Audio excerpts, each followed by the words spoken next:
On this episode of Ask an Artist, I'm joined by Hayley Akins. Hayley is a motion designer, animator, and she's the founder of Motion Hatch. Hayley has over 9 years of industry experience, and she's worked for some pretty notable clients, such as Google, the Gates Foundation, BBC, and many more. Hayley's aim is to work on projects that have a positive impact in the world. So today on this episode, we're going to be discussing how do you find meaningful work as a freelancer or an artist? Meaning, how do you attach yourselves with companies and specific projects that you want to be a part of and you want to be associated with because of their positive impact in the world? So let's jump right in. Hey everybody, Luke Thompson here from ActionVFX with another episode of Ask an Artist. Today I'm joined by Hayley Akins of Motion Hatch. So Hayley, welcome to the show. Yeah, thanks for having me. And also thank you so much for pronouncing my second name absolutely correctly. I appreciate that. I do my best. So I'm really excited for our conversation today. You have a load of experience as that pertains to the business side of freelancing, specifically on the motion graphics side, but I think there's a lot of overlap between really any type of artist that will be freelancing, whether that's visual effects or, CG simulations, that type of thing. And I think there's a lot of really good insights that are going to come from our conversation today. I think it's going to be really valuable and just encouraging to a lot of people. So let's go ahead and dive right in. Hayley, the main question that we're going to be talking about or discussing today is how do you find impactful work as a freelance artist? So what this is, really getting at is there's a lot of different gigs, that come day in and day out. As a freelancer, how do you make sure that the jobs or gigs you're taking on are things that you're actually passionate about? Because there's always that line of trying to find fulfillment in what you get to do for a living, but also you have to pay your bills. And so, how do you kind of balance those two things in finding impactful or meaningful work to you? Yeah, I think it's that's like the question that everyone's always asking, right? And I try and do my best to answer it. I mean, I'm sure we're going to talk about this, but I'm really passionate about helping, like you said, motion designers and other creatives to do work they love and hopefully to empower them to have a positive impact on the world. Because I feel like, whether that's, just supporting those around you a little bit better because you can be a successful artist who isn't, a starving artist. That's what I'm trying to get away from. But an artist who thrives, or whether that's, working more with brands who love sustainability and stuff like that. I'm really, really excited about the amount of people that I speak to and that come to me and say, hey, I need help with my business. I really want to serve these companies who, do want to have a positive impact on the world and whatever that means to you. And so I'm just really passionate about that. And I think that, it can be tough to find work that matters to you because it can be tough to find work full stop. So I feel like we kind of have to start there. And then once you start in the industry and you get a bit more skilled and you get more experience and you learn how to get clients and how to work with clients and how to speak to them, then you can maybe niche down a little bit more. So whether that's in skills or style or industry, there's kind of like 3 ways to niche down. And so for example, skills might be like, oh, I'm the best Cinema 4D characters designer or something like that. And style is obviously what we're more familiar with. So maybe you have a certain type of art style, or you do like really cute 2D designs with lots of gradients or something like that. And then industry obviously could be something like, well, okay, I'm a pattern designer for outdoors and surfing brands and things like that. So they're like 3 very different ways to niche down. But I think in the beginning, I feel like when you first start out freelancing and you're trying to get clients, you should just work with lots of different people and lots of different companies and figure out who you like working with and where you kind of fit in the industry. And then I think we can move more towards maybe one of these niches. And I feel like that's how you get work that you really care about and that really matters to you.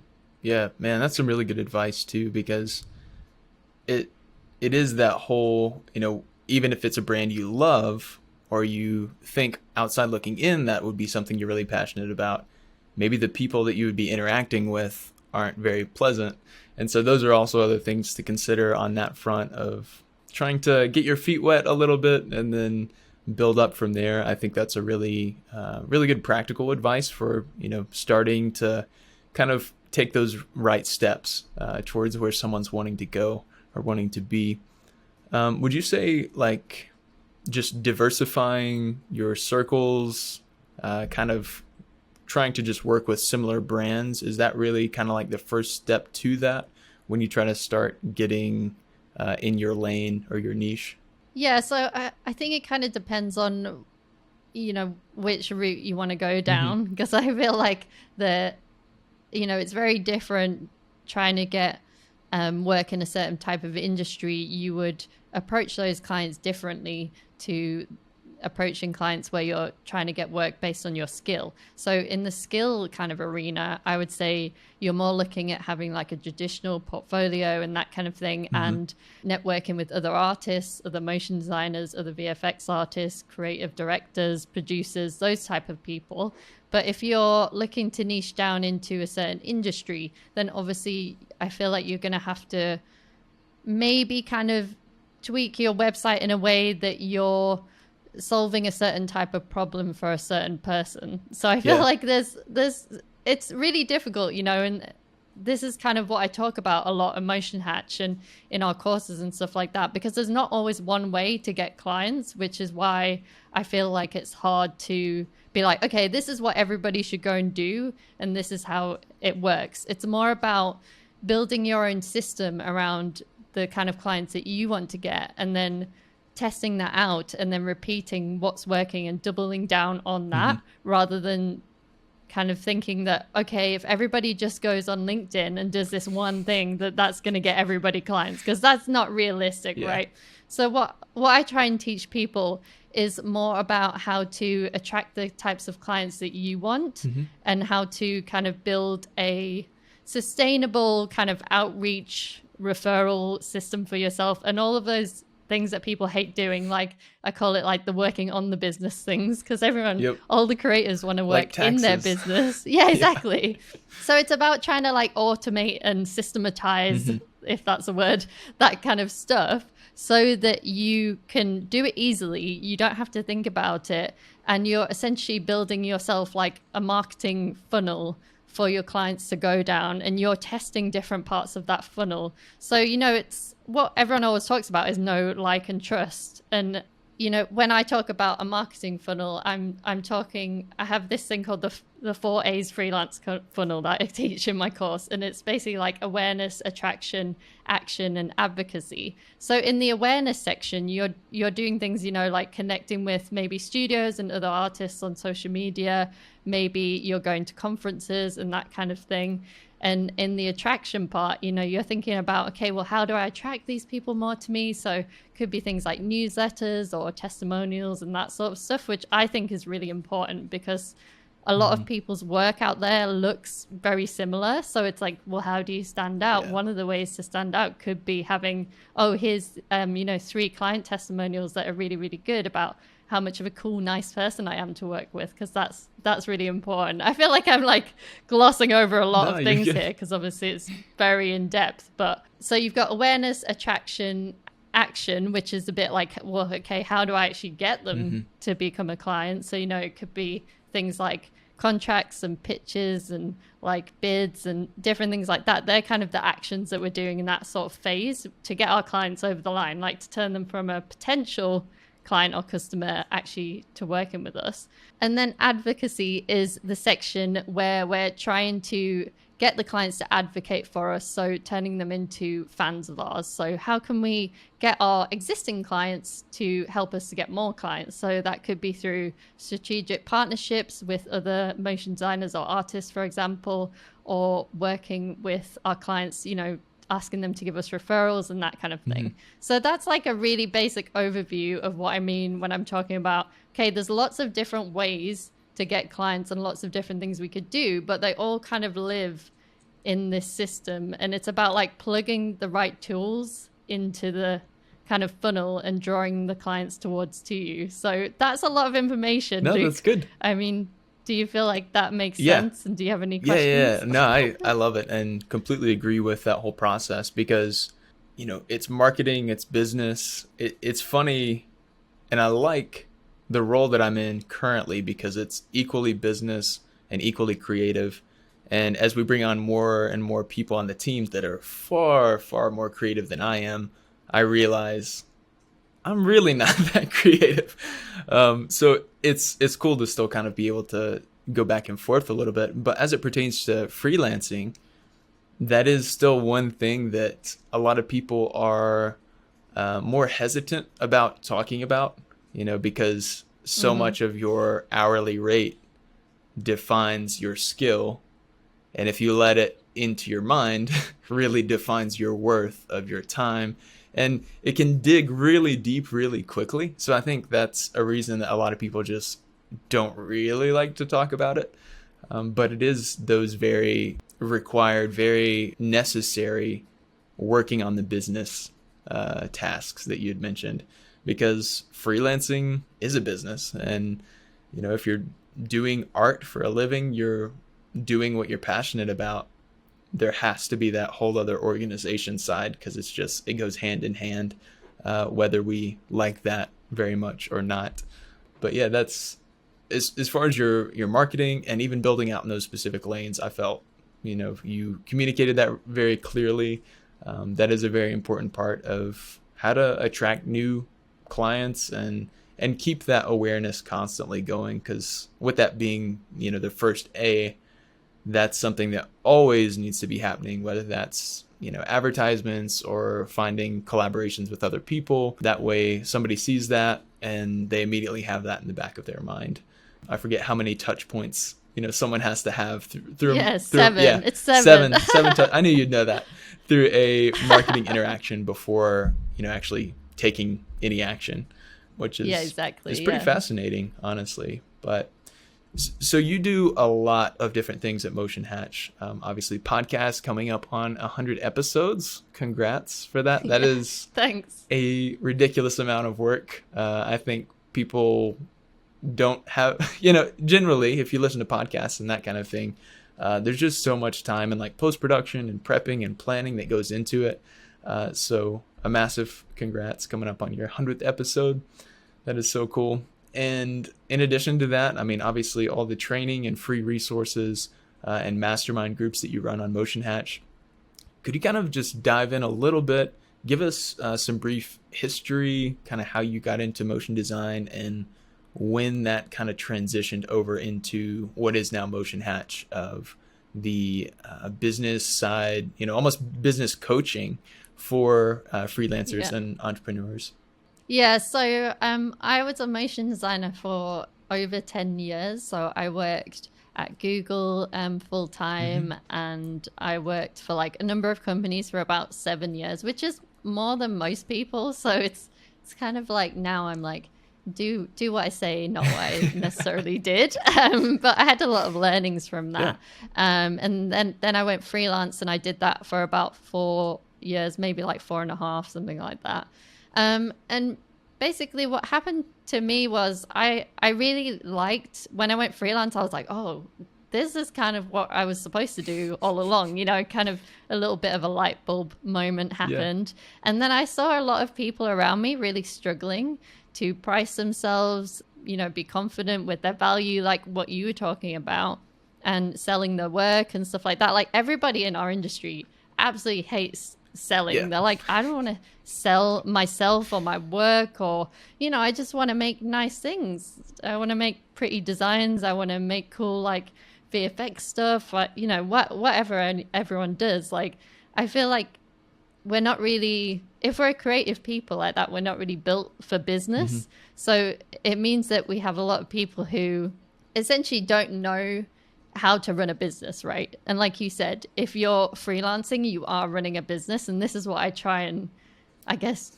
drum into people a lot. People are always like, yeah, business, because it's not natural for creatives to think in that way. And running businesses is really hard, especially once you start hiring people and stuff like that is like the toughest thing. So I've learned a lot. And I really, when I started, I just thought, how can I just start more conversations about this stuff? Because I feel like I'm doing it. At the time, I was like, maybe I'm doing it slightly better than everyone else. I didn't think like, oh, I'm the best at business stuff, so I'm going to start talking about this thing. But at least I was going to say, yeah, at least talking about it is kind of the first step. Yeah, definitely. So when you don't feel like the expert, what do? You go and talk to other people about it and you learn. But I had like, I guess like the curiosity to go and do that. And I had like certain people around me. Like I met someone who was a podcast editor and he said, hey, like, look, this other guy is doing this thing where it's like video kind of stuff. And it's kind of teaching the sort of things that you would like to talk about. So maybe you could try that. And I was thinking, oh no, I totally can't be a podcast host. Like everyone will totally hate my voice. What are you talking about? But anyway, and then like it cuts to like 20 episodes in, you're like, oh, I guess I'm a podcast host now. Yeah, it's working. People are listening. I don't know why, but people are listening. Yeah, people care. That's how I feel this. Anyway. Yeah, exactly. So you're like, okay, like there's something here. This is actually resonating with people. So it kind of, when it started to resonate with people and people would contact me and say, hey, what do you think about this? Or I need help with this, or can you interview this person, or can you talk about this?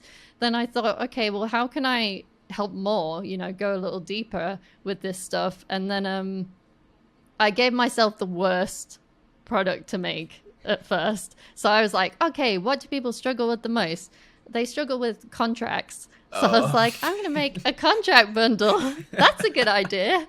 So it was good for everyone else, but it wasn't fun for me because I had to talk to like a solicitor in the UK, a lawyer in the US. It was pretty painful, but I know a lot about contracts now. So just saying. Yeah, well, that's good at least. Yeah, so that's good.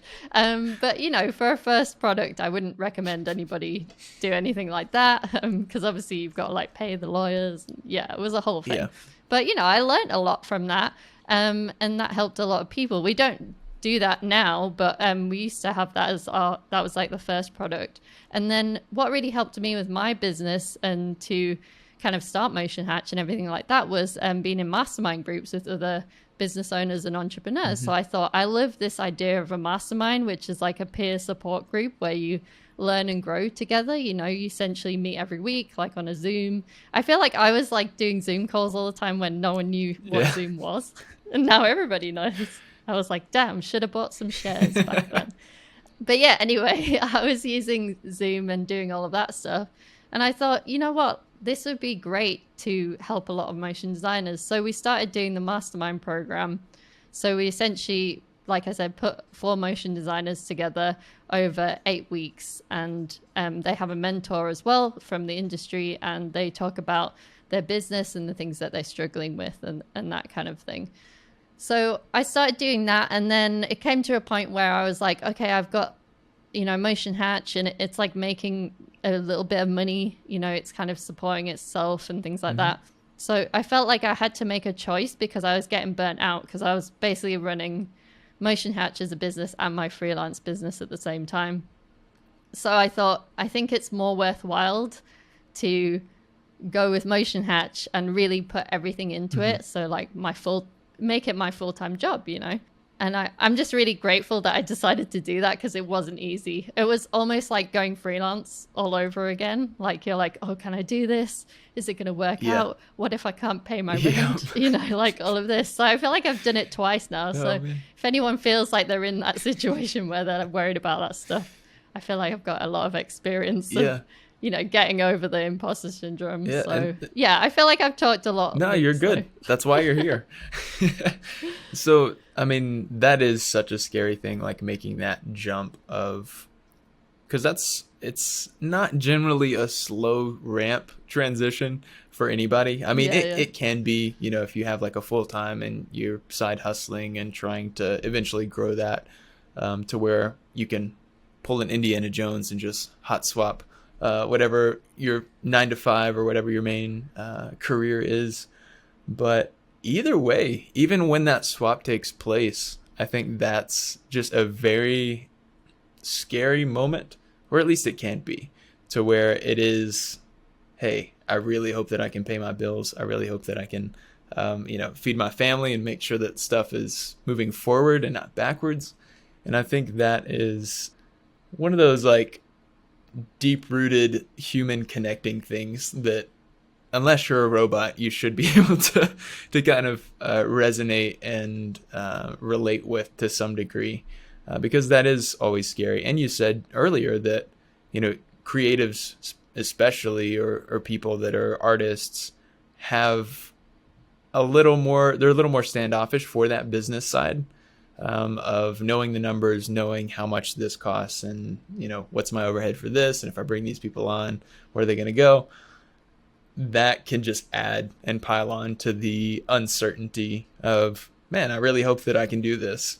Whereas, if someone had more business understanding, business knowledge, that may be a little easier for them to like trust in.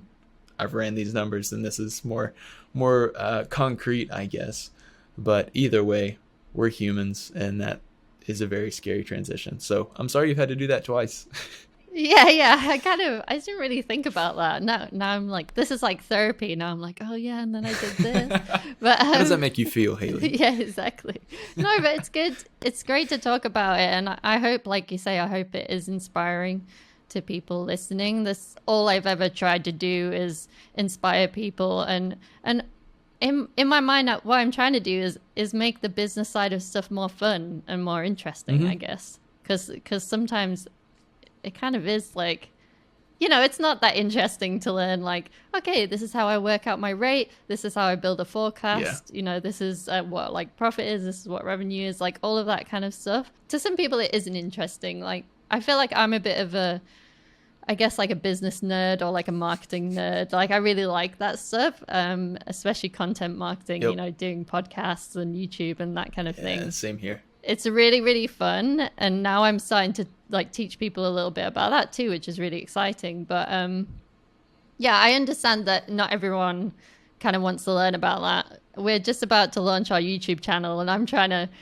put some like fun bits in there and make it entertaining as well, hopefully. Yeah. Hopefully it is. Yeah.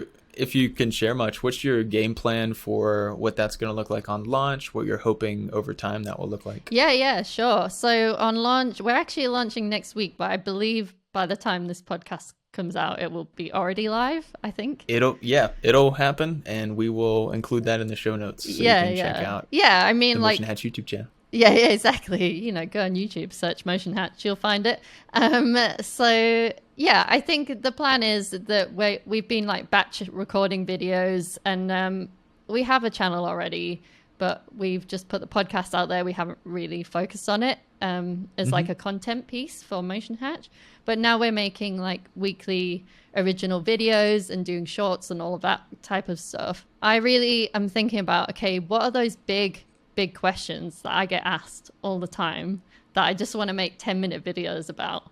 So that's my plan, basically, is just to do that. And I hope it's helpful. And it seems like, all the Motion Hatch community are very excited about it. So that makes me more excited. And we're hoping to get more collaborators and stuff like that in as well, because I feel like it's really important to hear not just from me, but from other people. And that's always how I've kind of run Motion Hatch. With our mastermind, we have different mentors from around the world and that kind of thing. So yeah, I'm really excited about it, and it's going to be awesome. And I think it's just like the next step, because I've been, like you said, I've done nearly 100 episodes of the Motion Hatch podcast, which is great. But I feel like YouTube it's just like a new playing ground for me, basically. And I love a challenge. And I feel like there's lots of young artists on there that I probably am not reaching to the podcast that I would like to hopefully help. Man, yeah, that's really cool. And I think,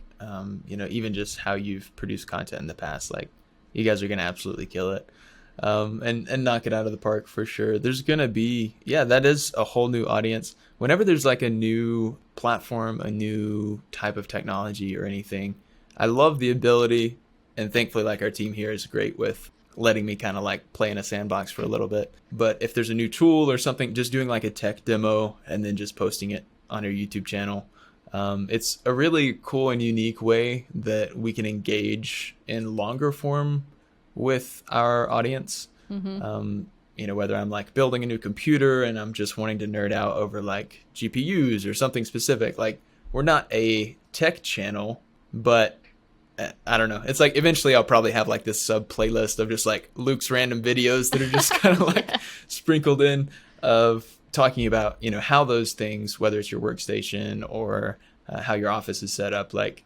pertain to freelancing or being a visual effects artist or those other things. But yeah, I'm really excited to see the launch of that YouTube channel. I think it's gonna pick up very nicely because you really are just tackling those really tough questions, right? And that's where I think your community's been able to just see the immense value that you bring, is because you're able to handle those. That's not, even when you talked about the contracts and stuff, I'm just like, oh man, something inside of me just like, because I know what that's like to be able to, well, to have to, for one, go through all those things and just make sure that you're legally covered for this. And if the business is wanting to do this, and if you're wanting to set this on fire, you need these things.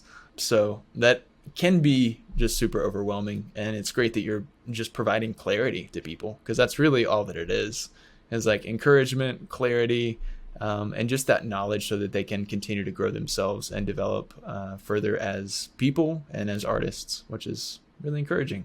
Yeah, definitely. I think another thing as well that I'm a massive fan of, that everyone, if anyone's listened to the Motion Hatch podcast, will know, is like accountability, right? This is my big thing that I've built around a lot of our programs and courses, but I'm also very passionate about, because I feel like the hardest thing, when you're going freelance, when you're trying to achieve a new goal, you're making a transition in your career, is having the support. Yes, like we were talking about, having the knowledge, the support and things like that, but also having accountability to actually do the stuff and to get it done, because I would not have done like half the things, like I even have to, like, I put my accountability in for this YouTube launch and everything like that. Like, I still have to do all of the things that I teach other people to do, like find accountability. So, that's why we do the mastermind programs and that kind of thing. Plan things out in advance, be organized, think about what your goals are, about what you're trying to achieve. I do all these things, like make SMART goals, because it works. And I think it pushes me further. And I'm not perfect. Like, I feel like I like teach people what I need to hit essentially most of the time. So I'm like, okay, what do I need to learn, and what am I struggling with? And then I'm like, cool, I've done all this like research and taken ages over it. Now I'm just going to make like a quick video about how to do it, Nice. And I hope that that's helpful. And but I'm just really passionate about accountability. And I think if you're struggling, even if you could just like, even if you don't find a mastermind or whatever, just find like someone, like a buddy who you can like, literally someone who, is committed to meet with you every week and talk about your goals and where you want to go with your career. Like, that kind of stuff absolutely makes the most difference, rather than like just sitting and learning everything you can. Like, I feel like that's a big game changer. Yeah, I completely agree. And that just helps so much with the execution of whatever it is you're trying to do. And even as, a team grows, if you're a freelancer that's bringing on contractors or whatever, sometimes there's built-in accountability when it comes to, if someone needs something from me by this date, I better do it, when it kind of moves into that realm of things. So you mentioned SMART goals. For listeners, viewers that are maybe unfamiliar with that terminology, could you elaborate a little bit on what is a SMART goal versus a dumb goal? Yeah, so a SMART goal, for anyone who doesn't know, is basically, the acronym is specific, measurable, attainable, relevant, and time-bound. So the specific side of it, obviously, is you need to get really specific with your goal. Like, do you know what the goal is? Do you know where it's leading you? That kind of thing. Measurable is obviously, can you measure it? Is it like, I've got to do 5 things, or I've got to like cut this one reel, or like, is there kind of a number attached to it? Attainable is it like, can you do it in the time? Like, usually you have a deadline. So attainable would be like, well, is this reasonable, or am I like putting myself under pressure that I don't need? Relevant is obviously, is it relevant to your larger goals? So for example, if you're like, okay, I need to cut a new reel in your motion designer, that would be relevant because you need to get more, you want to get more clients. So you need a new reel to get more clients, you know, that kind of thing. So specific, measurable, attainable, relevant, and time bound is obviously like what we're all familiar with, like more like the deadline side of things. So I feel like just going through that and just testing yourself and your goals out on that is just makes the world of difference, because I feel like sometimes, especially the relevant thing, sometimes we're doing things that actually don't matter, you know, and they're not important. And we think they're important because they're on our to-do list, but really they aren't. And I feel like if we can try and dig into our goals a bit more. So instead of saying like, oh, I'm going to cut my show reel.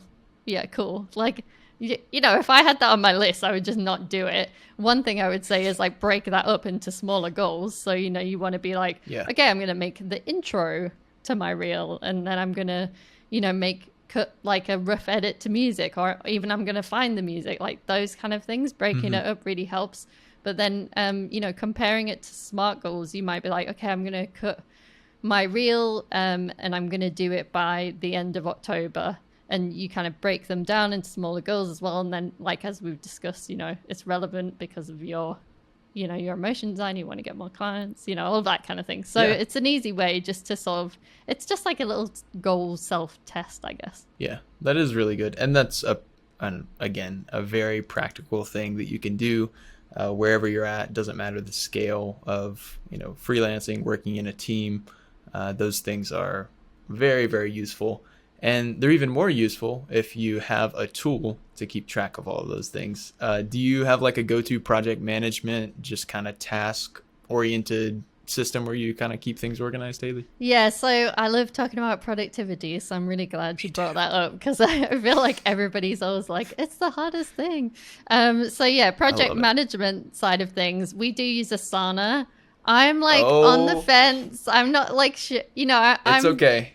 You know, I'm willing to like go to another platform. So if anyone's listening and they're a project management company, they want to sponsor us on YouTube. No, I'm joking.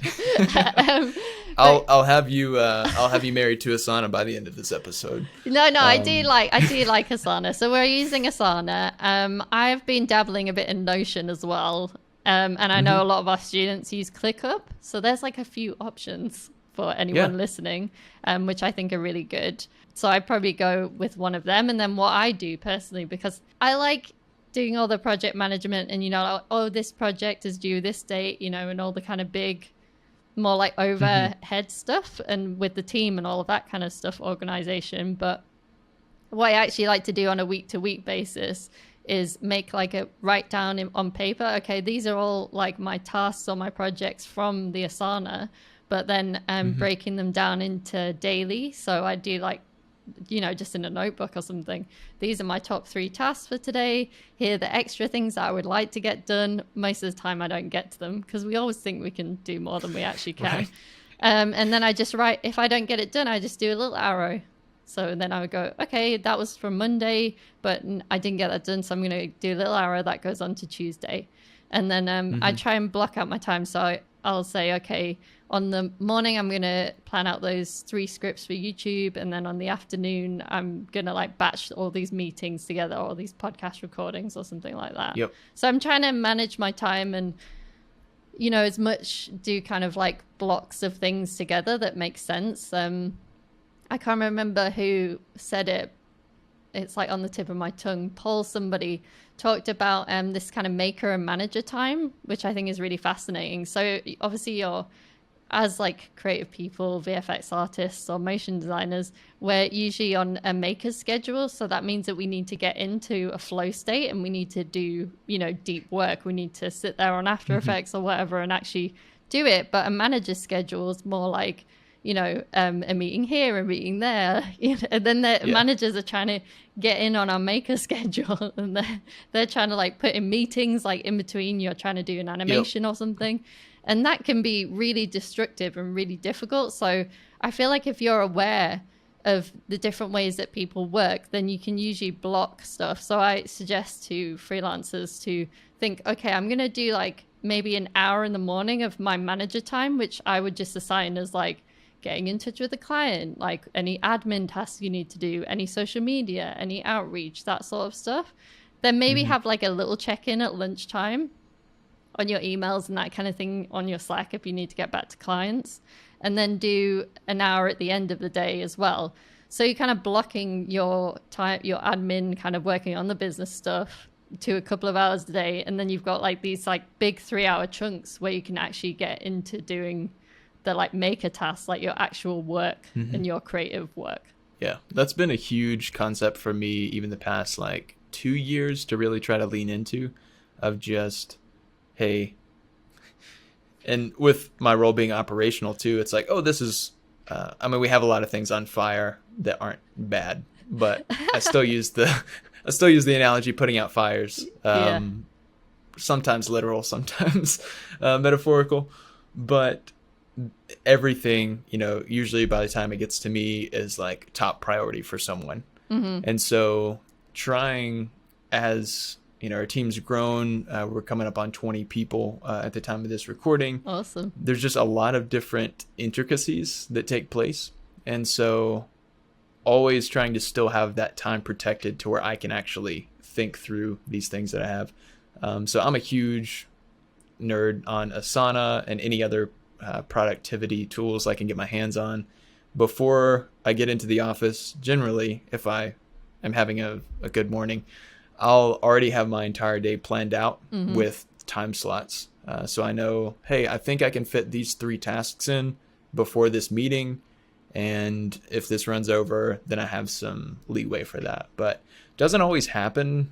You know, it's not always executed the way that I would like.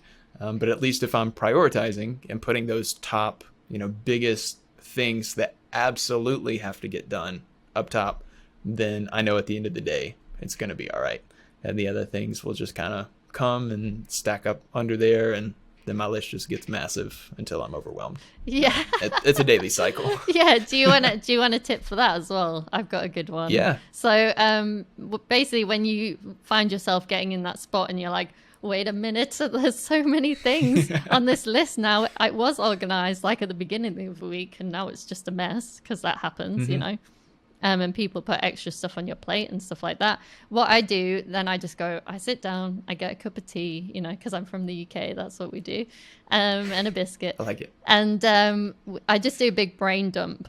So I'm like, okay, I just think of everything I can possibly, even like personal outside of work stuff, you know, because you always have kind of like tasks to do outside of work too, and I just put it like all down there on a list, and I'm like, right, okay, it doesn't really matter where you do the list, you know, you could do it on paper in Asana, who cares. And then what you do, then you have to go back through it and you have to organize it and prioritize it. So we just go like, okay, P1, P2, P3, so it's like priority 1, priority 2, priority 3, and then after that, then I'll try and like organize that on my days again, you know. And then if there's something that keeps getting into that brain dump list and it keeps going on P3, P3, P3, then you have to assess whether it's something that you actually need to do or that you actually want to do. Because I've had like stuff on that list and then keep coming back on the list, like for literally sometimes like years, you know, and I'm like, okay, like if it's been over a year, like that's an extreme example, but it happens, you know, it happens. It does happen, then I'm like, okay, well, this is obviously not a priority, like it's just gonna go, like it has to get done now or it has to go. So I feel like they're the rules I set up for myself. But similar to you, you know, we're not perfect at this stuff, even though I like teach it. I feel like I'm not perfect and I'm learning all the time, but I'm very curious about it and I enjoy it. And I feel like if I can help people get some of the way there, and then they can figure out like, oh, actually these couple of things, I really like this part, or this task you said to do over here, that really worked for me, then maybe they can implement it into their system and it can, you know, give them a bit of freedom in their mind and not feel as overwhelmed. Yep. I think productivity, project management, whatever you want to call it, is almost like, because in the medical field, people refer to it as a practice. Yeah. Which is sometimes a joke of just like, yeah, they don't really know for sure. They're just practicing. And I kind of feel like that's the same with productivity and that kind of stuff. It's like, we're pretty sure this works for a little bit. Oh, here's this thing. Yeah, this is a new, you know, results-oriented work environment or whatever else. And there's always going to be these kind of like flashy things that fly by. But I think whatever it is, there are things that can be gleaned and taken from that and implemented into someone's like daily process. So even if it's what not to do, Yeah. I think there's a lot of a good insight on that. Man, this has been a really fun chat. I don't get to talk a lot about nerdy productivity stuff on air or anything else, but this is a very relevant conversation when it comes to business, freelancers, artists in general, regardless, as we said, of motion graphics, CG. Doesn't really matter because all of those foundational principles overlap and are quite similar when it comes to managing yourself, managing your business, and finding out what's important to you, whether that's goals of growing, opening your own full studio, if you're wanting to work for clients or brands or all these other things. But Hayley, thank you so much for just your insight to this world. I think you've really brought a lot of value through this conversation. And the resources. I mean, we're going to drop a lot of show notes in here, links to Motion Hatch, the podcast, YouTube channel, all the things that we've discussed. But also, you have a ton of free resources on your website as well. You want to talk a little bit about those and kind of just your mastermind and whatever else you got coming up? Yeah, so I mean, obviously we'll have launched the YouTube channel, so go and check that out. It'd be great, you know, if you come and leave a comment, subscribe, all of that kind of good stuff. But yeah, I mean, I feel like if anyone wants to kind of learn a bit more and kind of come and be involved with the Motion Hatch community, probably the best thing to do would be to go to motionhatch.com. If you go to motionhatch.com/ActionVFX, then I'll put a free 5-day course there, basically, where we we send you 5 emails over 5 days to help you to get your very first or your next client. So if you're going freelance, or maybe you're a freelancer, you don't have any work right now, you're panicking a little bit, then I think that would be a really great thing to do. So yeah, if you go over there to motionhatch.com/ActionVFX, then I'll put our free 5-day course there, and it comes with some videos, but also just some really easy action points on emails as well if you don't have much time, to help you to get your next client in 5 days. Hey, that sounds great. Thanks so much for that, Hayley. I think that will be just really helpful. Again, we will drop that in the show notes, but it's just motionhatch.com/ActionVFX. Hayley, where outside of Motion Hatch can people find you? What platforms are you active? Obviously, YouTube is coming up. LinkedIn, Twitter, what? Yeah, all the places. Like? all I of love the all above. the places. Yeah, so I mean, I'm particularly gonna probably be the most active on. I like Clubhouse, so if anyone wants to come and have a chat with me, I would go and find Motion Hatch on Clubhouse or Hayley Akins. You can see me there. And yeah, probably the YouTube channel. And if anyone is listening to this wants to reach out and say hey, then just email us at hello@motionhatch.com and I'll get back to you. Hey, sounds great. Again, Hayley, thank you so much for carving out some time for this conversation. I think it's been really helpful, really beneficial to a lot of people finding themselves trying to keep it going, you know, keep hustling, keep grinding, but also just keeping things moving forward, whether that is through a transition of career or kind of refining some of the processes of their individual business. So once again, Hayley Akins, thank you so much. Yeah, thanks so much for having me on the show.